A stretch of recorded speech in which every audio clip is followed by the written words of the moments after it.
In her previous life, she exists as an S-rank awakened curse, a being so abnormal that every unusable skill and every restricted item is completely logged, sealed, and rendered inaccessible. Half-packed, half-awakened, she walks through the world carrying power she can never fully touch. Because of this condition, people give her a name that spreads quietly but cruelly through the ranks, the Log Princess. Someone approaches her and speaks of what he has heard.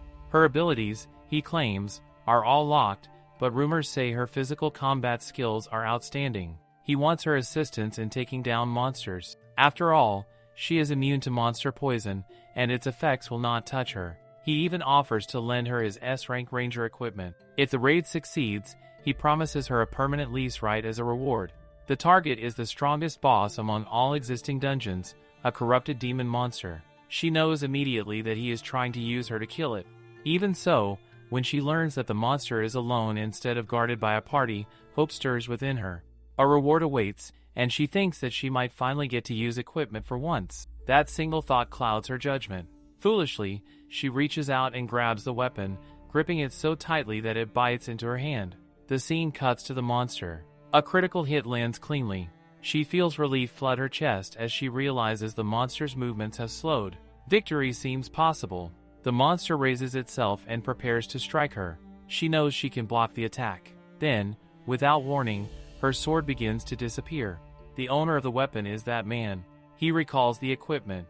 Wounded and bleeding, she demands an answer. Instead, he stands over her, sword pointed toward her body. He admits that he never expected her to push the monster this far. If he had not recalled the sword, she would have finished it off herself. The truth cuts deeper than her wounds. He took back the gear because he was afraid. Afraid that she would kill the monster while defending herself. Afraid because item drops belong to the one who delivers the final blow. She cannot believe how someone can act this way. He shouts for her to die already, because if she does, the reward will go to him and not her. Her thoughts spiral as blood drains from her body. She thinks that even if she had obtained the reward, she would not have been able to use it anyway. Her curse would have sealed it like everything else. The man continues, claiming it does not matter. He says she can steal bound items by killing their owner, and he will make sure she dies by his hands before she bleeds out. As her consciousness wavers, she wonders if this is truly how she is going to die. Meaningless, empty, forgotten. Suddenly, a system screen appears. A life-threatening situation has been detected. A reward activates automatically. The monster begins to wake up. Panic spreads. Everyone starts running, shouting in confusion, unable to understand what is happening. Even she is confused. She does not understand why the reward is not locked this time. Nothing like this has ever happened before. The scene cuts away. She wakes up. Her eyes open, and the first thought that fills her mind is confusion. She wonders where she is. She wonders if she is alive. She wonders what happened to the monster. And finally, she wonders what became of that annoying man. She is confused by the state of her body. Something feels terribly wrong. Her limbs are too small, her balance unfamiliar, and when she tries to move, she realizes she cannot do so freely. Her hands are tiny, far too tiny. A dreadful thought crosses her mind, and she immediately rejects it. This cannot be the reward for killing the monster. She is relieved that she is alive, truly alive, but her body has clearly been altered. This is not a reward. It feels more like a curse. She had thought that for once, just once, she would finally receive a proper reward. Instead, she is trapped in a body that barely responds to her will. Her thoughts halt abruptly when she becomes aware of another presence beside her. A golden-haired man is standing nearby. He looks down at her and wonders aloud whether this girl is his daughter, remarking that she looks strange. The line strikes her like lightning. It is painfully familiar. The man reaches out and squishes her cheek, commenting on how soft it is. The action and sentiment are unmistakable. It is straight out of a cliché noble childcare setting, the kind with an excessively doting father. She recognizes it immediately, and the realization makes her mind reel.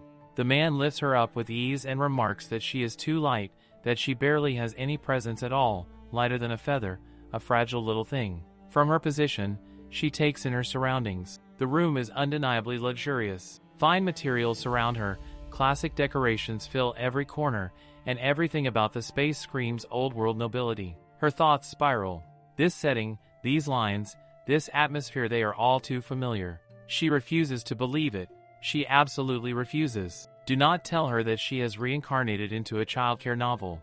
Is this truly the reward she receives for killing the corrupted demon monster? Being reborn as a baby in a completely new world? She has probably never received a proper reward before, so how would she even know what one should feel like? Still, this feels wrong. Entirely wrong. She wonders if everyone else involved in the subjugation received their rewards properly, or if she alone has been subjected to something this absurd.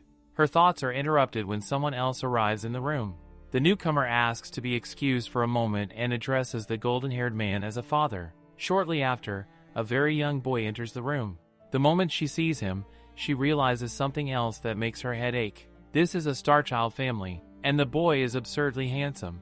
The father turns his attention to the boy and asks what he wants. The boy explains that he heard the father had returned after finishing the subjugation and came to greet him. The father responds coldly, stating that the boy is wasting his time and should not bother him, telling him to return to his room instead. She finds the interaction unsettling. They are clearly family, yet the attitude is harsh, almost dismissive.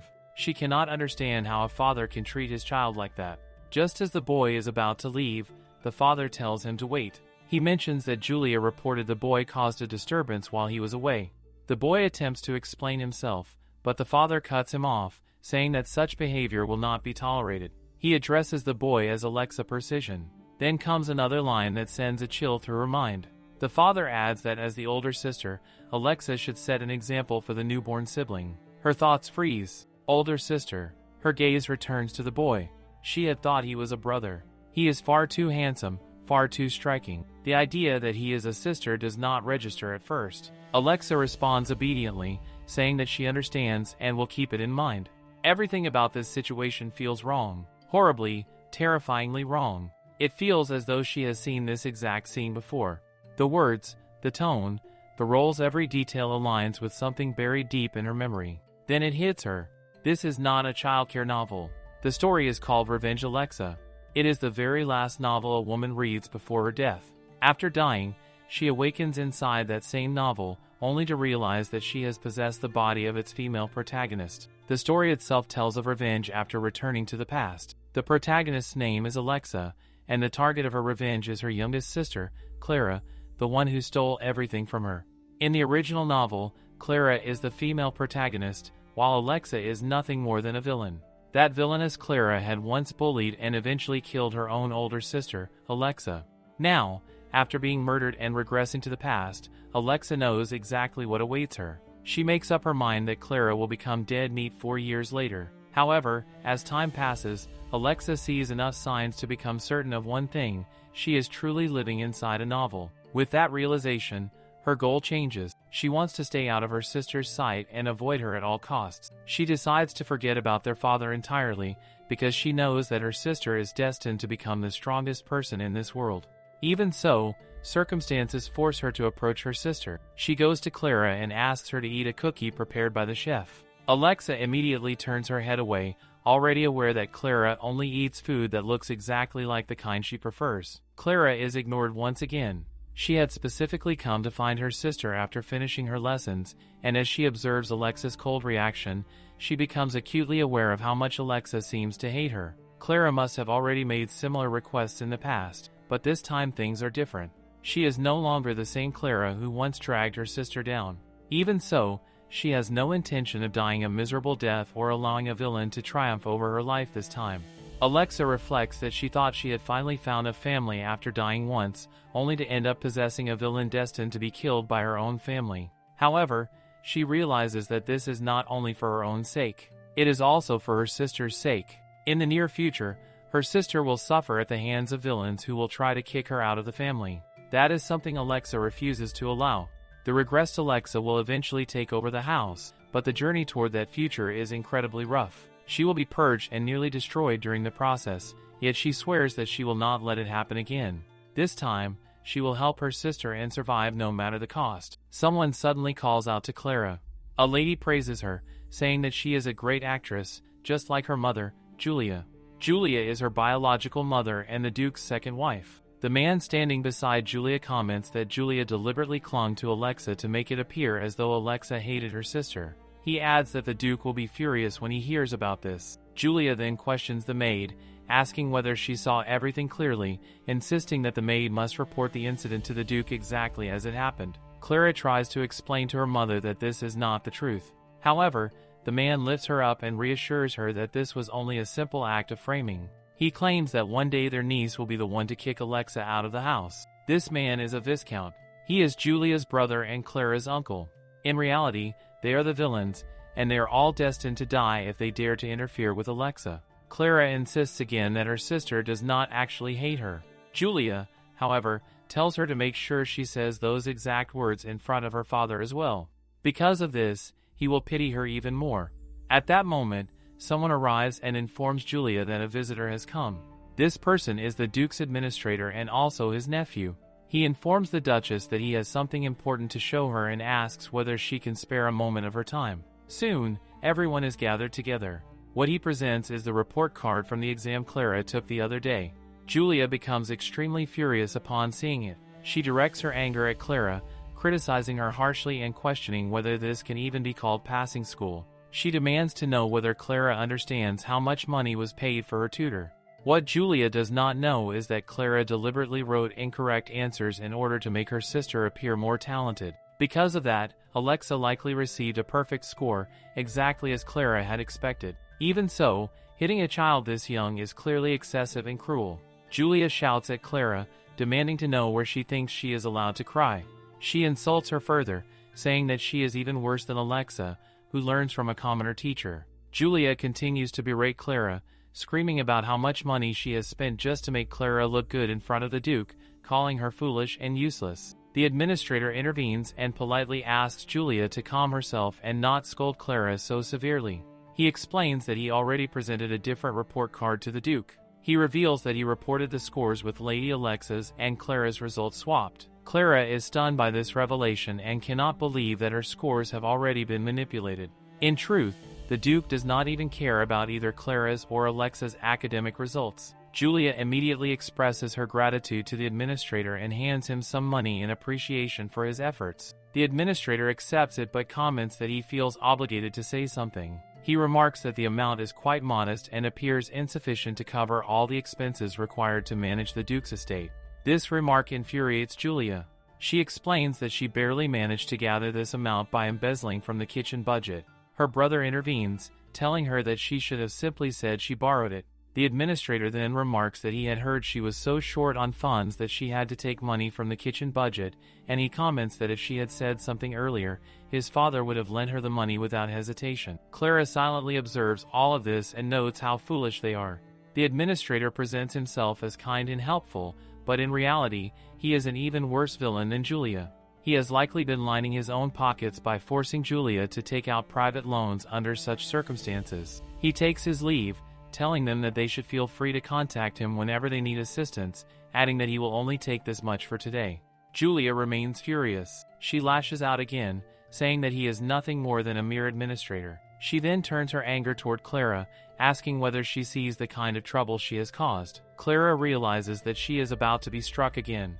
At that moment, another voice interrupts. Someone announces that this is where Clara is. Alexa appears. Julia questions Alexa about what is going on. Alexa calmly explains that she went to the kitchen and asked for some chocolate chip cookies, only to be told that there were no extra cookies available. Julia argues that the servants must have eaten them all.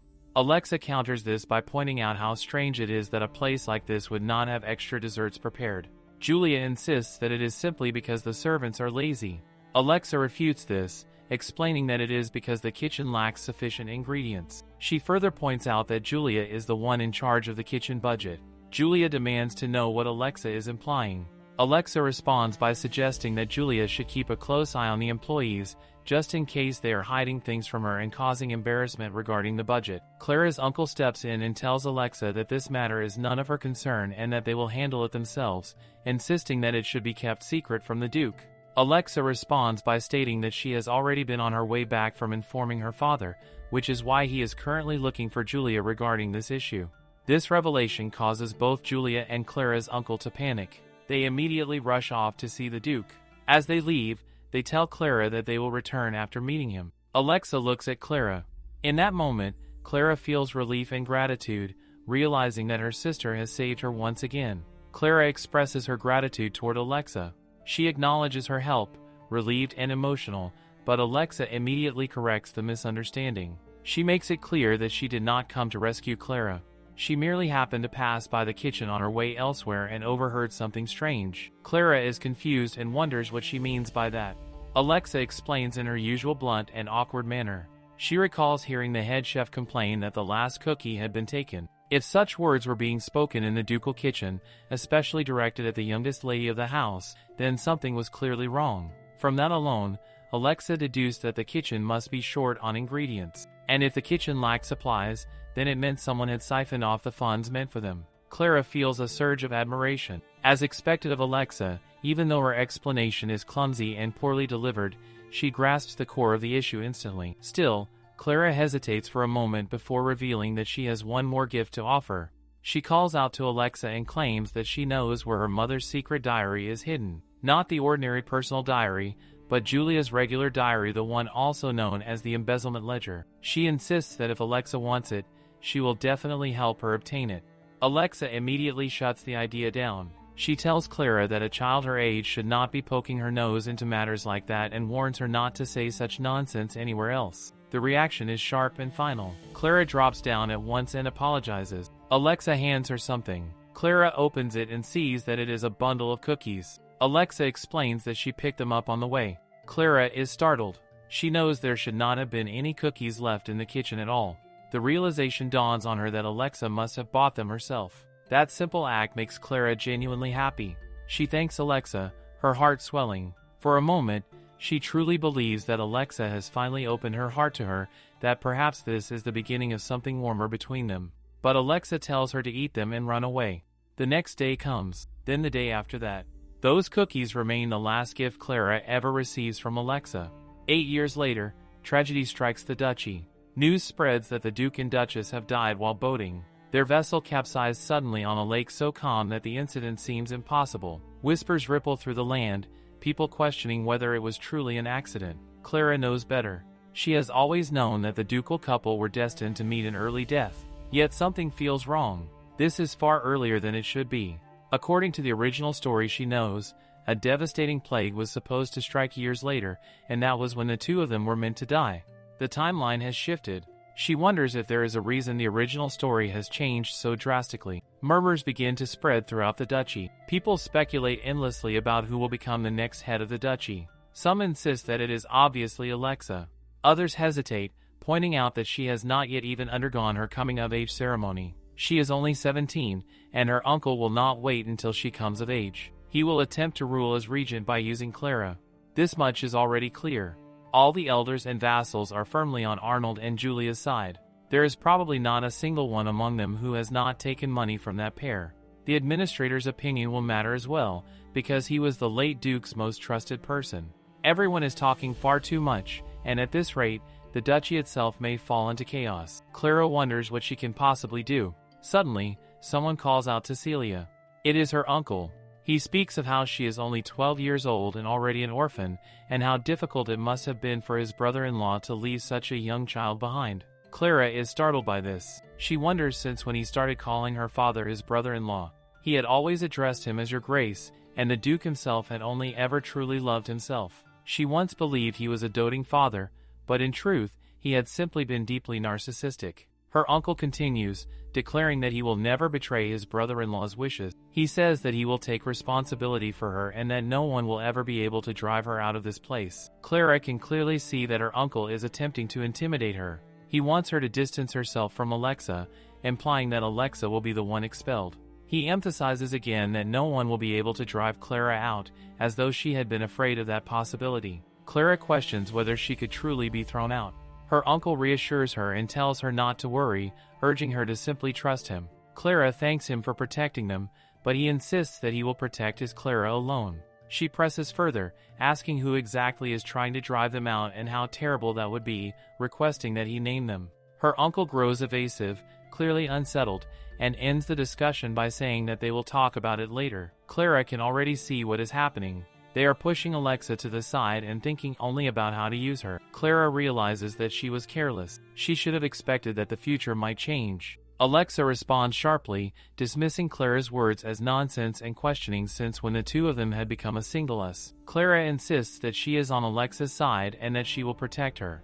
Alexa declares that she will not be driven out of this family, not in this life. Instead, she states that the one who should truly be worried is Clara. Clara can sense that Alexa is not even bothering to hide the fact that she has regressed. Alexa likely assumes that Clara would not understand anyway. For a moment, Clara wonders whether her sister truly needs her help at all. Perhaps it would be better if she were to disappear sooner rather than later. Suddenly, voices rise sharply, shouting about information and indecent conduct. The scene cuts to a later night, where men are speaking among themselves. One remarks that it is fortunate that Clara is foolish and wonders whether she takes after Julia. Another reprimands him, saying that he should address Julia properly, likely as the Duchess. The first man argues that it hardly matters what she is called. The other replies that watching Clara's uncle become flustered because of a young lady was quite satisfying. These two men are Knight Commander Madden and Chief Knight Dane. Both are highly capable, loyal, and completely unconnected to Clara's uncle. Alexa has kept them close, beginning from her second regression. In this life, she had to convince Madden once again, despite his pride and his resentment towards serving a child. It had been exhausting. However, after witnessing her quiet yet overwhelming aura, his assessment became firm. This wretched life marks the third time Alexa has regressed, for reasons still unknown. Because of that, she knows she must gather as many allies as possible. And then there is Clara. Alexa wonders what kind of child she truly is. Is she sharp enough to be easily brought to her side, or is she someone who needs to be knocked down a few times before submitting, just as she was in the previous life? Alexa catches herself drifting again, her thoughts circling around matters she long ago deemed pointless. She reminds herself that she already reached her conclusions years ago. Shaking off the distraction, she asks what the young lady had said. The answer comes that the girl declared herself to be on Alexa's side and even claimed that she would protect her. The response makes Madden laugh. To him, the idea is absurd. Who, exactly, is protecting whom? The girl looks so fragile that she seems as though she would burst into tears if someone so much as pinched her cheek. Alexa, however, finds the situation unsettling rather than amusing. Something feels wrong. In her past life, she was killed by Clara. In her second life, she killed Clara herself, completed her revenge, and believed that everything had finally ended. Yet now she has returned once again. Even her parents died earlier in this life than they did before, and she cannot help but wonder whether that, too, has something to do with Clara. Madden voices his suspicion that Clara's sudden behavior thinking she can protect Alexa must be the work of her uncle. In his view, they are clearly trying to deceive Alexa. Alexa questions this logic, wondering how anyone could hope to deceive her with words like those. Madden explains that the method is obvious: first become her favorite, then stab her in the back when the time is right. When Alexa asks what they should do, Madden's answer is decisive. Clara should be eliminated quickly. As long as Clara disappears, her uncle will lose his leverage and strength. Dan, however, sees the situation differently. Clara's uncle clearly has someone backing him, and if they keep the young lady alive, they might be able to use her to uncover the true mastermind behind everything and deal with that person afterward. By that reasoning, Clara still has value. Madden strongly disagrees, insisting that it is always better to cut out the source of trouble as soon as possible. He believes they can uncover the mastermind through other means without leaving such a dangerous variable alive. After weighing both perspectives, Alexa finally reaches a conclusion. For the time being, Diane will keep watch over Clara. The scene then shifts elsewhere. Clara's uncle is questioning her harshly, warning that this meeting is important and concerns the head of the ducal house. If she dares to spout nonsense like she did at the funeral, she will be beaten. It is clear that he has already given up on playing the role of a reliable and caring uncle. Clara enters the room and sees the elders, the retainers, and everyone of importance gathered together. With both the Duke and the Duchess dead, now only the daughters remain. The gathered nobles think little of the two girls. In their eyes, the children must have come merely hoping to secure positions for themselves. The administrator, seeing that everyone of importance is present, announces that the meeting should begin. Before that can happen, however, one person steps forward, insisting that there is something he must reveal. The administrator calls him by name, reminding him that today's meeting marks a crucial moment for the ducal house. The Baron responds by stating that His Grace, the Duke, left a will in his possession concerning the position of the head of the ducal house. His words throw the room into complete confusion. The Baroness reacts first, because everyone present knows that this man was responsible for managing the ducal library. Handling important documents was part of his official duty, and that fact gives his claim a disturbing sense of plausibility. Clara's uncle immediately follows up, remarking that it is not strange at all for His Grace to entrust the will to such a person. Clara watches silently, her thoughts churning. Since when did her uncle begin standing on someone else's side? She remembers clearly that the Baron received an enormous amount of bribes from her uncle. That must be why he is so confident that the contents of the will favor him. A noblewoman shouts in outrage, declaring the situation absurd. With the young ladies of the house present, she demands to know why His Grace would ever leave a will concerning succession matters in the hands of a mere baron. The Baron counters coldly, questioning whether someone who only knows how to swing a sword could possibly understand documents. He insists that calling the will suspicious without verifying it first is reckless. With that, he steps forward and hands the document to the administrator. After examining it closely, the administrator notes that the handwriting, the ink, the paper, and even the family seal all belong unmistakably to His Grace. A low murmur ripples through the room as people begin to wonder aloud whether it could truly be genuine. Voices urge that the will be read at once and that the name of the successor be revealed. The administrator proceeds to explain the contents. The Duke stated that if he were to die before his children reached adulthood, a guardian was to be appointed to act as regent in their place. The appointed guardian was to be the one he trusted the most, his younger sibling by blood, January. The administrator continues, stating that Jan is to hold authority equal to that of the Duke himself, and that no one may challenge this authority. Clara's uncle reacts with apparent satisfaction, commenting that brother Jan must already be overwhelmed with church affairs and that assuming control of the ducal house would allow him to release some of that burden. Jan, however, responds that he will honor his brother's wishes. Although overseeing the ducal house alone may prove difficult, his son will assist him. Clara cannot help but think that her uncle is a fool. He truly believes that Hook will become the next duke, as though he has any idea how terrifying the administrator actually is. At that moment, Dane suddenly barges into the room, calling out Alexis' name.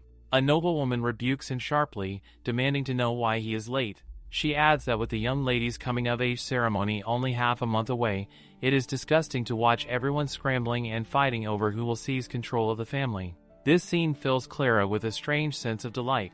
It mirrors the original story. She cannot remember every detail clearly, but she knows that in the original timeline, the truth about the forge will come to light around this point. Alexa, who remembered her previous life, ordered Dane to capture the person who forged the document. Yet something feels wrong. Clara notices that Dane stands alone. Madden steps forward and asks where the forger is. Dane does not answer immediately. Instead, he gestures toward Alexa and presents bloodstained clothing. By the time he arrived, the forger was already dead. Madden insists that there must surely be some evidence left behind, but Dane states that the entire house was burned to the ground. Clara is thrown into confusion as she realizes that none of this existed in the original story. Even the Duke and Duchess were meant to die much later than this. Another situation is unfolding, one that completely defies the original plot. The Baron suddenly shouts that he does not understand what the two of them are babbling about and demands to know whether they are truly trying to imply that he forged the late Duke's will. Madden angrily accuses him of doing exactly that, claiming that he not only forged the document but also disposed of the ghostwriter to cover his tracks. The Baron retorts with outrage, questioning whether Madden can take responsibility for such accusations when there is not a shred of evidence. At that moment, someone calls out to Alexa. It is Jane, who declares that since Madden and Dane are both close associates of hers, she will be held responsible for the disturbance they have caused in the region under her command. Clara nearly laughs at the absurdity of it. The one who insulted everyone in the room, forged the will, and sent a baron to deliver it is none other than Jane's own son, and yet he continues to act as though he knows nothing. They clearly intend to frame Alexa and drive her out. After that, they will likely use the foolish Clara as a puppet before discarding her as well. But Clara has no intention of allowing that to happen. Ever since the funeral, she has regained access to her inventory, which had previously been logged. By sheer fortune, she possesses the perfect item for this exact situation. It is a single-use item, but its effect is extraordinary. She activates verification, a powerful ability that provides detailed information. The verification immediately reveals that the document is forged. It is a fake will written by the ghostwriter Bilson. Her biological father had always been meticulous, even when the estate was struggling. He never spared expense when it came to displaying his refined taste, insisting on the use of incredibly expensive royal ink. On the surface, there is no visible difference between that ink and standard ink. However, it possesses a unique hidden feature. The ability to recognize that feature was once considered proof of refined taste, which is why almost no one knows about it. The secret of that ink was mentioned only briefly in the original novel, but the feature was so distinctive that Clara remembers it clearly even now. Feigning boredom, she suddenly drops a candle onto the forged document. Chaos erupts instantly. People shout in alarm over the will, and Alexa rises from her seat as well. Someone hurriedly throws water to extinguish the flames. The uncle shouts harshly at Clara, demanding to know what she thinks she is doing. Clara hurriedly apologizes, insisting that she did not mean to cause trouble. Murmurs spread through the room. People question whether he truly just told her not to hit the child, and whether he normally treats Lady Clara with such hostility. Even if she is merely his niece, she is still the Duke's own flesh and blood. Until now, everyone believed he was acting like a kind uncle from the maternal side. The administrator intervenes, urging everyone not to scold the young lady too harshly. He reassures them that the will is perfectly fine, with only the edges slightly singed. The ink, he says, has merely burst a little. The uncle quickly adds that this is a relief and claims that he was only frustrated, insisting that he usually never gets angry with Clara. The administrator continues, stating that there is no need to worry because the Duke always used high-quality ink that does not smudge easily. The people around nod in agreement, thinking this makes perfect sense. There truly seems to be nothing about the Duke that the administrator does not know. However, Alexa notices something crucial. The ink is smudged. This is not the will her father wrote. When the administrator attempts to retrieve the document at once, Alexa stops him. Jane begins to shout in outrage, threatening dire punishment and invoking his authority as regent. He demands that the offender be expelled immediately. Alexa calmly states that her uncle has no such authority. She adds that she supposes he would not know this detail, since he was never close with her father. The ink her father used does not smudge when exposed to water. Instead, the letters turn a brilliant golden color. Jane scoffs, openly mocking the idea that such an ink could exist. Alexa explains that it is called Phonix X, an ink secretly reserved within the Imperial family. Even her father barely managed to obtain it, so she can understand why an administrator who is not even a noble would be ignorant of its existence. The administrator argues that if such an ink truly existed, there is no way he would not know, given that he handled the Duke's affairs. Alexa scoffs in response. Her father employed him strictly as an administrator. He did not share his personal life with him as a friend. She pointedly questions whether he truly understands the difference. Clara observes that Alexa's words serve as a warning. She is making it clear that the administrator is nothing more than an employee. Alexa then proposes a simple test. If no one believes her, they can bring out her father's personal records and pour water over them. The result will speak for itself. When this is done, the words on the documents begin to glow with a radiant golden light. The ink fully lives up to its reputation, unmistakably proving that it is reserved for the Imperial family alone. The truth settles heavily over the room as the reality of the forgery becomes undeniable. With the evidence now clear, Alexa orders the Baron to be locked up immediately. The Baron cries out in desperation, proclaiming his innocence and begging to be heard. Alexa coldly points out that someone forged the will and went so far as to murder the ghostwriter. This is a terrifying conspiracy aimed at stealing their family legacy. Jane insists that he truly has no idea what is happening. Alexa replies that she will not point fingers at anyone just yet, but none of them should feel at ease. Until the true mastermind is uncovered, she declares that the appointment of a regent is suspended. Since then, Alexa has been meticulously investigating the mastermind behind the conspiracy, working through Madden and Dane. Despite their combined efforts, the mastermind proves difficult to catch, their ability to eliminate loose ends remarkably efficient. Furthermore, Baron takes his own life in prison just a month later, and the Duchy is returned to Alexa, who finally holds her coming-of-age ceremony. Events have unfolded differently from the original novel, yet in the end, Alexa becomes the head of the family. Everything appears to be settling into place, yet she finds this unsettling. Things are progressing far too smoothly. In her first life, she had been cast out of the family and murdered, and in her second life, even after enduring the ghostwriter's nonsense, she had faced immense headaches. Now, with the ghostwriter already dead, she truly believed it was all over. Her thoughts drift to the past. If Clara had not knocked over that candle, she might never have remembered the specific ink her father used. Alexa wonders whether Clara is genuinely keeping her word or if it is merely coincidence. Suddenly, there is a knock on the door. Alexa allows the visitor to enter. It is Clara. Their exchange is awkward at first. Clara attempts to navigate the formalities, referring not to sister but to the family and, perhaps, the Duchy. Alexa interrupts this, insisting that she simply call her sister, then gestures for her to come over and sit. Clara, in her own way, prepares a small chair, which Alexa immediately notes is far too tiny. When Clara asks what she says, Alexa replies nothing, inadvertently making Clara proud, as if she has succeeded in presenting something noteworthy. Clara brings with her cookies, a snack that Alexa has never encountered before. Immediately, she wonders whether Clara might have poisoned them. Clara explains that the cookies are a birthday present, since her coming-of-age ceremony coincided with the more urgent matters of the dukedom, and her actual birthday had passed quietly. Alexa is taken aback at receiving a gift from Clara of all people. She chides Clara lightly, calling her actions useless, and remarks that she must have known what kind of ink their father used, and that perhaps she deliberately set the will on fire to wet it. Clara begins to stutter, unsure of what Alexa is implying. Alexa senses her flustered state and the subtle truth that something is definitely going on. This life is clearly different from the last, yet she resolves not to assume that Clara is like her. If that were the case, Clara would have attempted to kill her long ago.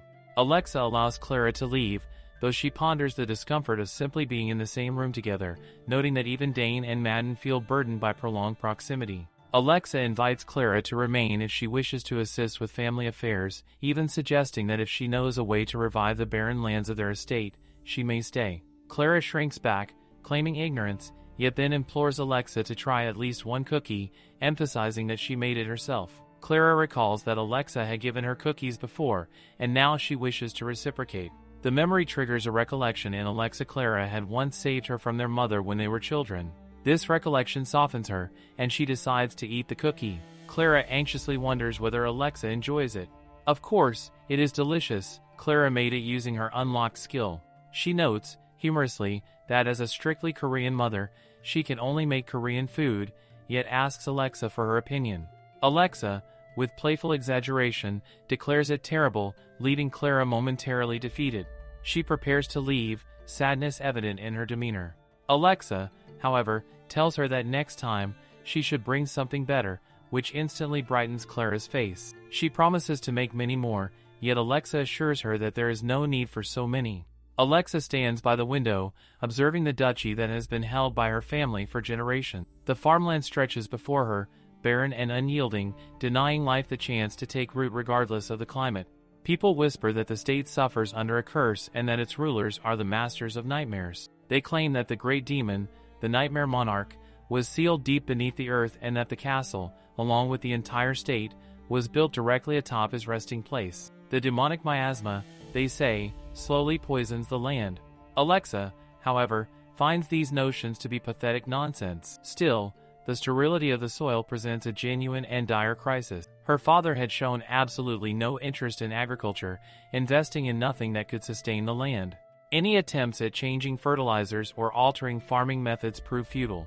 At this rate, the family will not survive the upcoming season of blight. The next morning, Clara's uncle erupts in a display of grief, struggling to express the depth of his sorrow at losing his only sister. Yet, despite the depth of his own anguish, he knows it cannot compare to the pain Alexa must feel, having lost both parents. He arrives swiftly, understanding how difficult it must be for her to be completely alone, and wishes to offer his assistance. After all, he is her maternal uncle. Alexa assures him that she is fine and has already overcome her grief. Her uncle argues that she need not force herself to bear such burdens alone, warning that she might collapse if she endures her emotions in silence, even as he is so devastated himself. Alexa, however, remains resolute. She insists that she has no time to mourn if she is to preserve the family legacy. It seems that Viscount has yet to process his own sorrow, so she cannot accept assistance from a man drowning in his grief.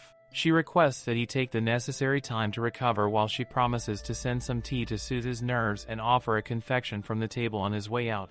The scene shifts to Clara, who is silently observing the commotion. She finds it pathetic that the young lady idles about without concern, questioning why her uncle scolds her as soon as he arrives. Clara reflects on the fact that, at only 12 years old, she must brush her own hair due to complete neglect. Her uncle issues strict orders that from now on, she is to visit Alexa Avenue every morning and evening, checking on her constantly and reporting her condition directly to him.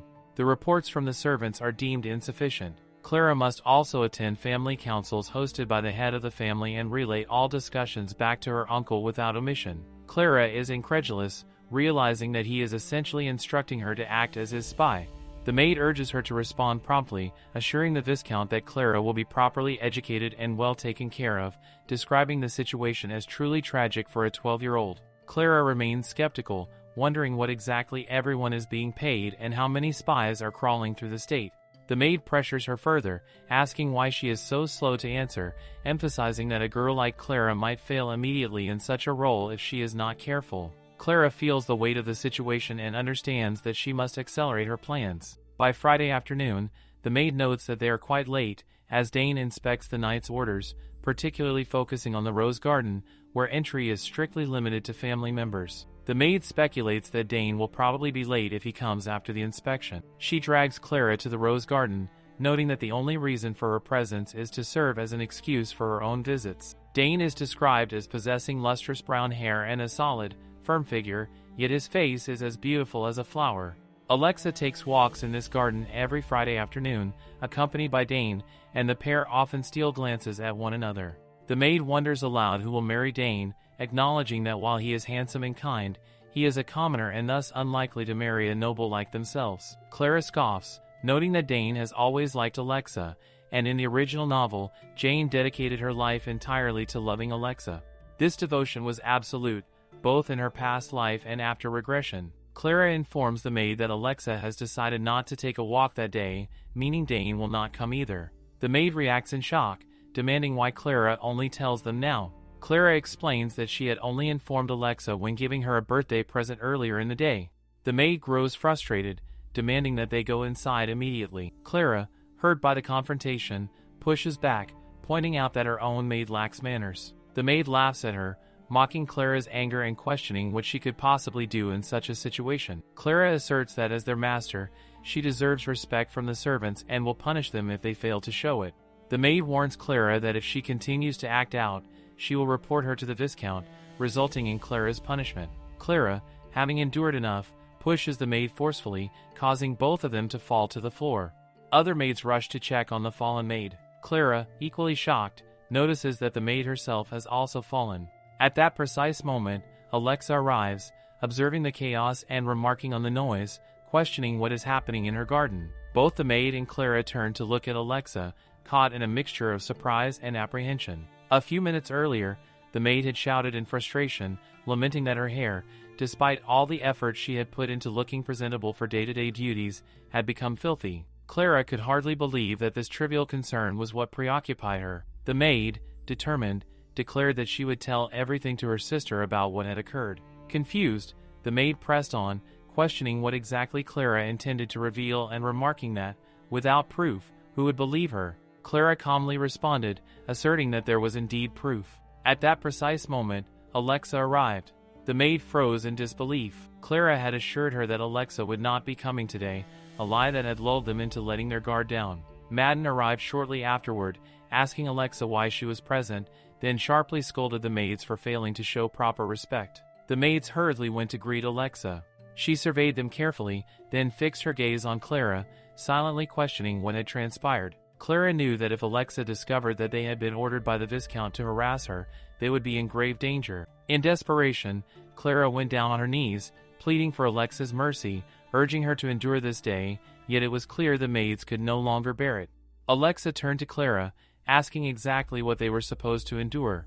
The maids had initially believed Clara's treatment to be mere childish behavior and had remained silent, but now they confessed that they could endure it no longer. Clara, observing their distress, wondered whether they were all actors, playing a part.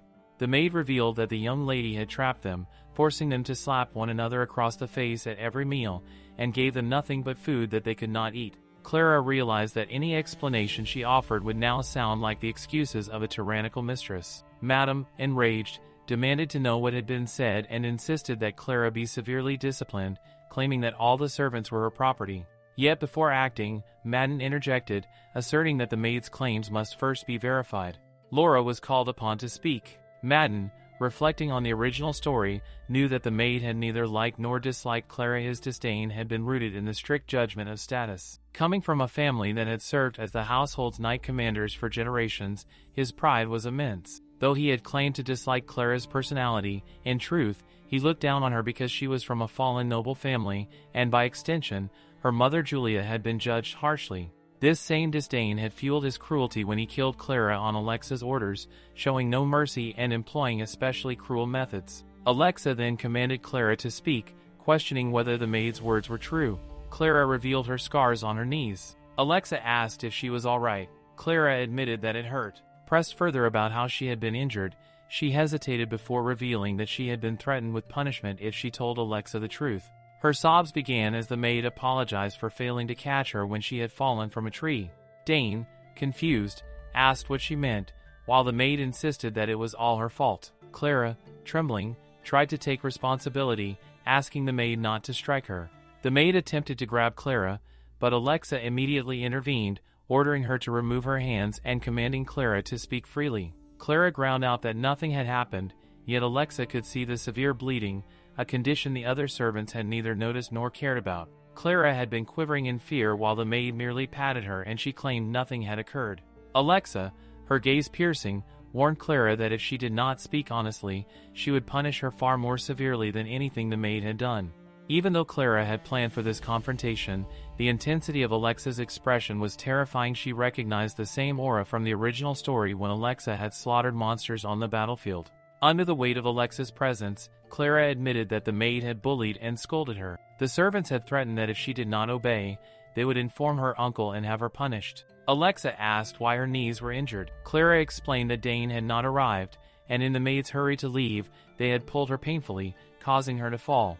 When she threatened to scold them, the maids had again insisted they would inform her uncle and have her punished. Alexa's inquiry about why they were hurrying back revealed that Clara had noted the maid's affection for Dane, a revelation that left him utterly flustered. Madden declares that the situation is absolutely ridiculous. A maid, he insists, and the Tucker house are top-tier bright among commoners. Why would anyone ever like someone like Dane?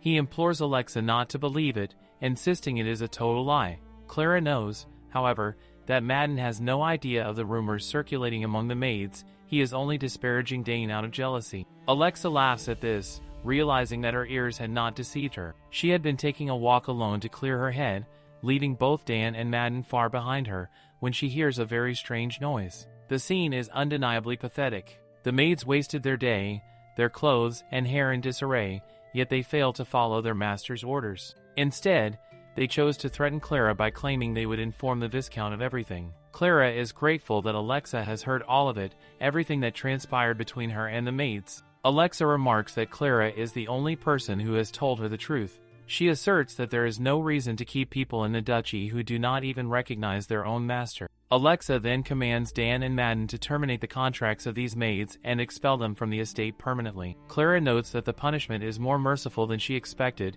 yet Alexa continues to charge them with child abuse, ensuring they are punished according to the law. Dan, incredulous, asks if she truly means that the maids should have their crimes branded onto their faces. Alexa confirms this precisely. If they inflicted scars upon a young child that could never be forgotten, then they should bear a mark themselves. With this decision, she takes Clara with her, while the maid begs for mercy. The scene shifts to Clara's uncle, who is furious that all of Clara's direct maids have been expelled. Since they were not branded with the mark of a spy, his own secret remains undiscovered. He realizes he must act quickly before Alexa appoints new maids on her own. Suddenly, the carriage halts, prompting him to shout in frustration that he could have been harmed. Madden interrupts, stating that the Viscount is not permitted to enter past this point. The Viscount demands whether they know who he is, and Madden replies that he is the Viscount, the older brother of the late mistress and the maternal uncle of Lady Clara. The Viscount protests that blocking his path is an outrage. Madden explains that it is an order from Alexa. She has strictly forbidden his entry into the Duchy and decrees that from now on, he must request permission before visiting. He must return, submit a formal request, and await approval. The Viscount argues that he could inform the Duke immediately, but Madden clarifies that any request must be in writing, or rule applied to all without exception. Madden bids him safe travels, and the Viscount departs. He soon reports back to Alexa, confirming that events unfolded exactly as she predicted. As soon as news spread that the maids were expelled, Clara insisted on meeting him, which is why he had to be sent away personally. Alexa already knew that the Viscount had planted spies within the duchy. Normally, upon becoming Duke, her first action would have been to root out her siblings' spies, but she proceeded cautiously to avoid appearing as though she were purging innocent employees all at once. Her plan was to first address the spies around her, then move on to those working for Julia. However, after Julia's passing, all of those spies became Clara's responsibility. Alexa had merely been waiting for the right opportunity, aware that Clara might throw a tantrum if she removed them prematurely. Ironically, she was able to expel them thanks to Clara herself, who had no idea she was being abused by her own direct mates. Alexa wonders whether Julia had known of the abuse and left it unaddressed. Perhaps that explains Clara's calm demeanor during Julia's funeral. The child had no one by her side, which must have been unbearably lonely. Madden argues that Clara is likely one of the Viscount's spies as well, suggesting she should be expelled or at least confined to her room. Alexa dismisses the notion, asserting that if Clara truly is a spy, she must know the identities of the others. Clara is likely bewildered at the sudden replacement of all her maids. Alexa instructs Madden to feign concern while subtly extracting the list of spies from her. Madden protests, questioning why she is assigning Dan to this task. Alexa asks whether he truly believes he could persuade Clara to reveal the names. Madden asserts that he is far better suited than the soft-hearted Dan. If Clara refuses, he will resort to hanging her upside down from the window. Alexa interrupts, referencing the fable of the sun and the wind, asking whether Madden knows the story in which they bet on who could make a traveler remove their coat. Madden confirms that he knows, albeit puzzled by its sudden relevance. Alexa explains that in this scenario, Madden is the wind and Dan is the sun.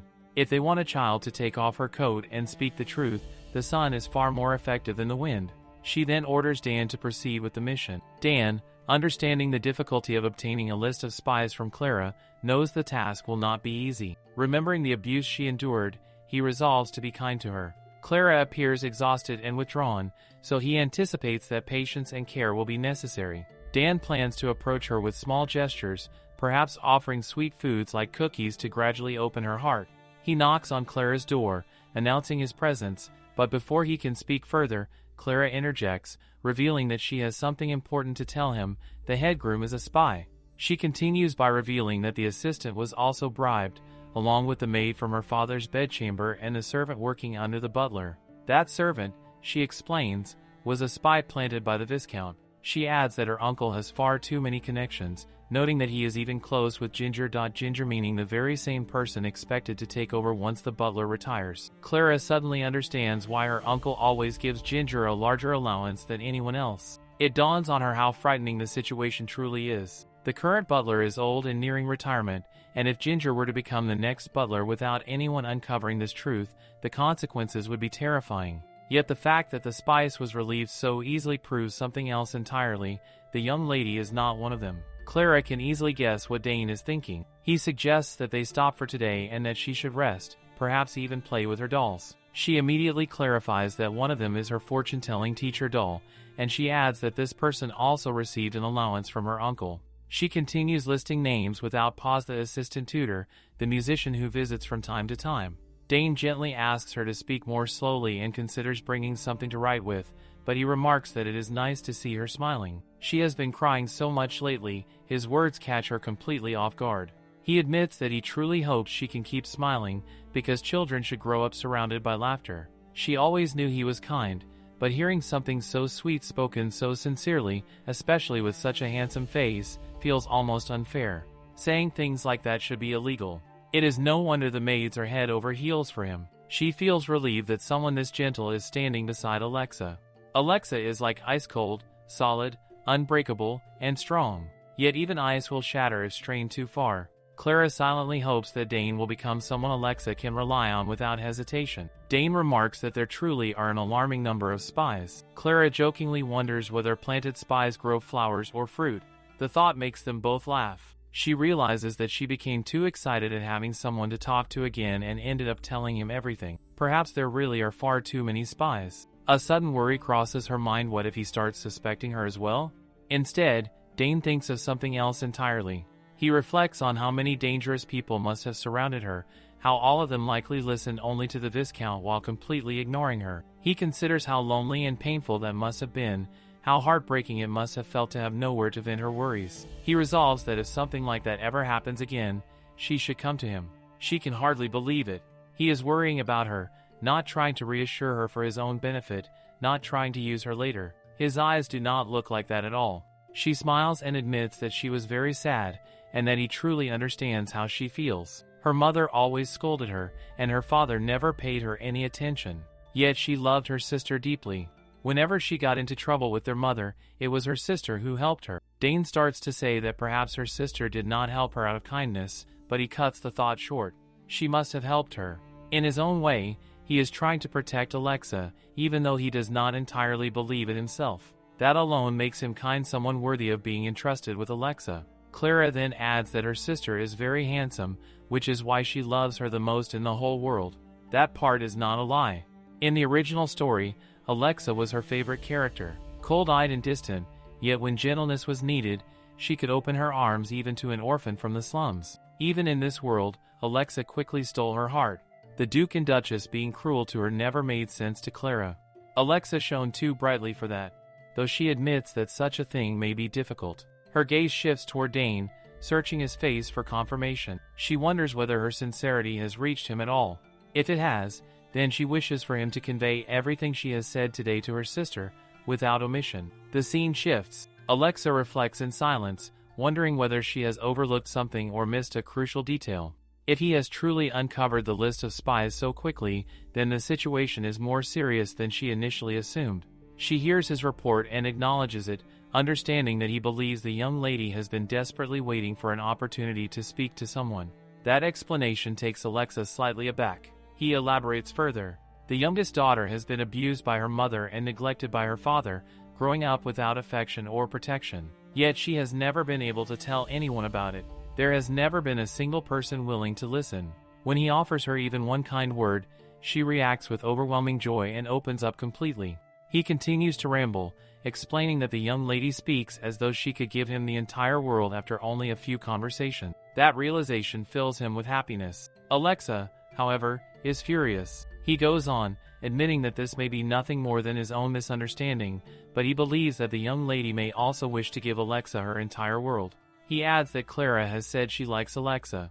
Alexa dismisses it immediately, thinking that children will say anything. Dane counters her reaction by explaining that Clara has said Alexa once helped her when she was young. That revelation stirs something deep within Alexa's memory, the cookie incident. He continues, saying that Clara wants to be close to Alexa but fears that it may be difficult, and that this fear has made her genuinely sad. Alexa brushes it off internally, labeling such feelings as nonsense. Dane begins to apologize, convinced that he has wasted her time, and promises that he will never again report such useless matters. Alexa stops him. She decides that from now on, he is to report every single one of those so-called useless things. Dane looks at her in utter confusion. Seeing his expression, Alexa wonders whether she truly needs to repeat herself. She reinforces her decision without hesitation. Dane finally accepts the order and agrees that he will report everything from now on. Elsewhere, Clara remains uneasy. She can only hope that he is truly conveying her words properly, exactly as she meant them to be heard. The house is turned upside down as employees who have served the dukedom for many years are dismissed all at once. Their offenses vary: negligence, bribery, and the leaking of family secrets among them. The vassals and elders are enraged by this unprecedented upheaval, yet none dare rebel against Alexa, who has already secured undeniable evidence. Instead, unease spreads among them as they fear that their own hidden crimes may soon be uncovered. Alexa does not merely replace the dismissed employees with her own people. She methodically bleeds out the Viscount's spies, removing them one by one. Anxiety ripples through the household as whispers circulate about whether she already knows who has been secretly handing information to the Viscount in exchange for money. She brings the meeting to a close. Some vassals attempt to flatter her, praising her efforts and remarking that a mountain of territorial affairs and long-delayed reforms still await her attention. They assure her that such matters can be addressed step by step and pledge their loyalty, declaring that they will follow and trust only her. After everyone leaves, the administrator calls out, noting that the room must be checked and cleared. Alexa tells him that she is fine. Left alone, she begins to ponder his behavior. Even as spies are being uprooted one after another, he continues to act as though he is still the indispensable right hand of the dukedom. She already knows of his dual identity from her previous life, and she realizes that she must deal with him quickly. The administrator claims that there is something he must tell her in private. Alexa responds with cold formality, thinking that the chief officials should have scheduled face-to-face meetings. There are 4 chief officials in this house: the head maid, the butler, the knight commander, and the administrator. Among them, he has always received special treatment. Everything, however, changes after the young brat becomes duchess. Resentment simmers within him. He is furious that she dares to strip away his authority, questioning whether she even understands how much he has contributed to this family. To him, her actions are nothing short of an insult. He convinces himself that if this is how she intends to play the game, then he has no choice but to respond in kind. He insists that what he has to say cannot wait and presses her to abandon her stubbornness and permit the Viscount free entry. He claims that worry has robbed him of sleep and appetite, all because of concern for Lady Clara. Alexa reacts with cutting indifference. She decides that she will bestow upon him tea meant to induce deep sleep and provide him with balanced meals, and if he refuses, she will treat it as an act of disloyalty toward the ducal house. The administrator argues that Clara surely wishes to see the Viscount as well. He frames the recent changes within the household as unfair to her and insists that her maternal uncle should, at the very least, be allowed to remain by her side. Alexa scoffs internally. She knows that there is someone else Clara wishes to grow close to, and the administrator is utterly taken aback by her tone. He cannot comprehend what she is implying or who this other person might be. At last, he produces a set of documents, explaining that the Viscount has ordered him to deliver them. Alexa believes that the discussion has already gone on long enough, but the administrator presses forward, emphasizing that the matter concerns Clara. When Alexa opens the documents, her eyes widen. It is a request for inheritance. Fundamentally, all of a family's inheritance is passed down to the eldest child. Because of this custom, siblings who receive nothing are often consumed by dissatisfaction and will resort to any means, no matter how dirty, to claim their share. To prevent such disputes, the successor usually distributes the inheritance in a reasonable manner. The document in Alexa's hands is precisely the instrument used for that purpose. The administrator explains that the Viscount has requested Clara's share of the inheritance in his capacity as her guardian. Alexa immediately objects, reasoning that only the individual concerned should be able to submit an inheritance request. The administrator counters that this is precisely why he has brought the matter to her attention and suggests that they should seek Lady Clara's opinion. He implies that Clara may desire her inheritance after all. Internally, he feels satisfied. Just as he anticipated, Alexa appears wary, as though afraid that what is hers might be taken away. He believes that once Alexa truly perceives Clara as a rival, her genuine feelings will surface, and he will exploit that crack of insecurity. He adds that, naturally, his master's intentions are his highest priority, and if Alexa commands it, he is willing to destroy the inheritance request immediately. Alexa stops him. She decides that this is enough and dismisses him. As he leaves, he scoffs inwardly, convinced that she is merely pretending to be noble until the very end, destined to be dragged down soon regardless. A sudden crack forms in Alexa's mind as memories from her past life resurface. She recalls Clara shouting in resentment, demanding to know why Alexa was allowed to have everything while she was left with nothing. The image shatters, replaced by her present self. She steadies herself, realizing that Clara's true feelings are irrelevant. She is now the head of the family, and she will act as she sees fit. In her current situation, she cannot afford to be distracted by Clara at all. The scene shifts. A doll-like figure pleads with someone to give their son to her. The king refuses, explaining that his son is a fragile prince, raised like a flower within the safety of a greenhouse. The woman argues that if she demonstrates her sincerity toward the prince, they should grant her request. The king agrees, stating that he wishes to see this sincerity for himself. Clara then lifts Prince Dane into her arms. She declares that this act itself is her sincerity. If she cannot have him, then she will break him. She announces that she is hungry and suggests that they should eat, only to note moments later that there is neither water nor food available. When she questions why, the answer comes easily: they are beggars, a couple who fled after defying the king's orders. Clara responds that, in that case, they should begin farming. She digs into the ground and uncovers a spirit stone in land where neither flowers nor grass grow. She finds it strange that such a thing could be hidden in barren soil and speculates that the spirit stone has stolen and consumed the power of the land itself.